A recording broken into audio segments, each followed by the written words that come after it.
Communism is neither a political nor an economic system. It is a form of insanity.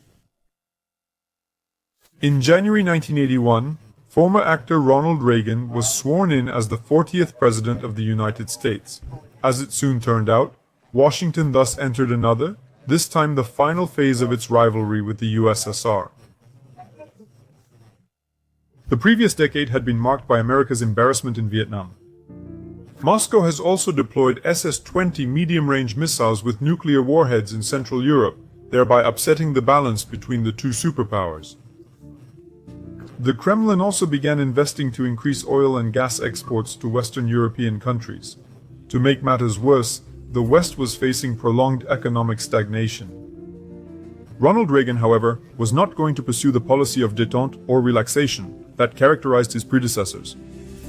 This policy finally discredited itself in 1979, when Moscow decided to launch an aggression against Afghanistan. Reagan won the campaign with the slogan "Peace by Force." On May 17, 1981, during his lecture at the University of Notre Dame, the US president declared, "The years ahead will be great ones for our country, for the cause of freedom and the spread of civilization. The West will not contain communism. He will transcend communism. We will not bother to denounce it. We will dismiss it as a sad, bizarre chapter in human history, whose last pages are even being written." At the time, few still believed these words. Meanwhile, the Republican-backed president decided to challenge the evil empire, as he referred to the USSR. His rhetoric used simple schemes in which all forces fighting communist movements are forces of good, while their opponents are forces of evil. Washington applied the doctrine of containment in this struggle, also known as the Reagan Doctrine. The US restrained Soviet expansion in all directions, but avoided direct involvement in military operations and focused on financing and arming the Afghan Mujahideen, guerrillas in Nicaragua, and anti-communists in Africa and Far East Asia. An exception was the 1983 invasion of Grenada, which caused concern in Moscow about the outbreak of World War III. Poland became an important element of Reagan's policy. The imposition of martial law gave Washington a pretext to impose sanctions not only on Warsaw but also on Moscow. On December 21, 1981, during the National Security Council, President Ronald Reagan said, "This is the first time in 60 years that we have had this kind of opportunity. There may not be another in our lifetime. Can we afford not to go all out? I am talking about a total quarantine on the Soviet Union. No détente. I know and the world knows that they are behind us. We have gone backwards many times." In addition to the Sankankas, it appeared also financial support for solidarity. In 10 years, some $20 million were donated to the movement. Pope John Paul II was also a Reagan supporter. In June 1982, the two leaders met in Rome. After this conversation, Reagan gave a speech in the British Parliament, in which he announced the consignment of communism to the dustbin of history. This was to be accomplished by the Crusade for Freedom, which would begin in Poland with a violent outbreak of civil unrest. The US president also referred to the meeting with the Holy Father, stating, "This Pope will change the world." The United States and the Apostolic See have increased contacts since then. In the 1980s, among other things, the head of the CIA visited the Vatican as many as 15 times. Another important ally of Reagan in the fight against communism, as well as in carrying out liberal economic reforms, was British Prime Minister Margaret Thatcher. After consulting with London and the Vatican, the United States increased armaments after 1982.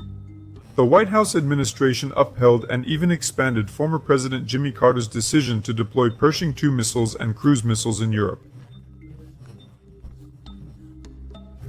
In 1983, the Strategic Defense Initiative program, which was hailed as a Star Wars project, was launched. It was based on a missile shield that would knock down missiles and rockets fired toward the United States. The Americans also envisioned deploying nuclear warheads in space, as well as special laser and kinetic cannons so that enemy missiles would be detonated over the territory from which they were launched. Radioactive fallout would also fall there. Moscow sought to meet this challenge and began investing armaments for extraordinary means, which naturally negatively affected the already not-so-good condition of the Soviet economy. This too Ronald Reagan decided to take advantage of. Indeed, striking at the Soviet economy was another step in the fight against the evil empire. A former State Department official, Charles Wolfe Jr., who had done an analysis which showed that the USSR was having more and more economic problems every year as a result of maintaining its empire. This was the result of increased arms spending, subsidizing leftist governments in third world countries and limping regimes in the Eastern Bloc. Moscow also struggled to maintain its level of inward investment and even meet the basic needs of the USSR's population. The Kremlin's hope was gas exports, in which Western European countries, especially West Germany and France, were interested. Both countries were involved in the Yamal gas pipeline project. The US president took it as a point of honor to torpedo this investment. As early as July 1981, he proposed to his European NATO allies to replace Soviet gas with American coal. European countries did not welcome this with enthusiasm. They explained it by fear of increased pollution. In response, Reagan offered to help exploit Norwegian gas, but this proposal was also rejected. Nevertheless, after martial law was imposed in Poland, the US decided to sanction the Yamal gas pipeline.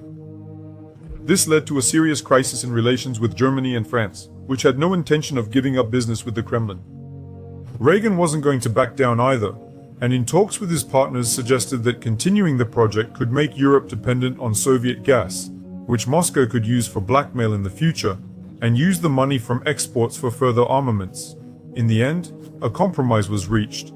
The US agreed to lift the sanctions, but in return, the countries involved in the Yamal gas pipeline project agreed not to sign or enter into any new agreements on the purchase of Soviet gas without consulting Washington, and to increase controls on technology transfers to the Soviet Union.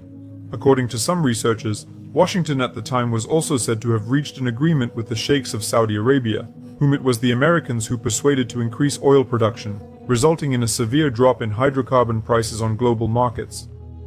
Overnight, Moscow lost billions of dollars and plunged into an even greater crisis. This policy relatively quickly brought the desired results. This was helped by the situation in the Kremlin. In the years 1982-1985, there were rapid changes at the tops of power. As Ronald Reagan joked, the leaders of the USSR were dying faster than they could be dealt with. After Leonid Brezhnev, Yuri Andropov, Konstantin Chernenko, Mikhail Gorbachev became the new General Secretary of the CPSU on March 11, 1985. He decided to bring his country out of its economic crisis and political isolation, even at the expense of concessions. He had no choice after all. Moscow simply could no longer withstand the pace of competition imposed by America. One of Gorbachev's first steps was to bring about a reduction in costly armaments. After difficult negotiations, a deal on the complete elimination of intermediate-range missiles was signed in Washington in December 1987. 6 months later, the American president visited Moscow. To everyone's amazement, he said that the USSR was no longer an evil empire for him. However, the Soviets still could not get out of the crisis. That same year, the Soviet army withdrew from Afghanistan. In 1989, the democratic transition began in Poland and then in other Central European countries. The Iron Curtain fell, and 2 years later the Soviet Union ceased to exist. Ronald Reagan could feel satisfaction. His consistent and tough policy toward the Kremlin had led to victory.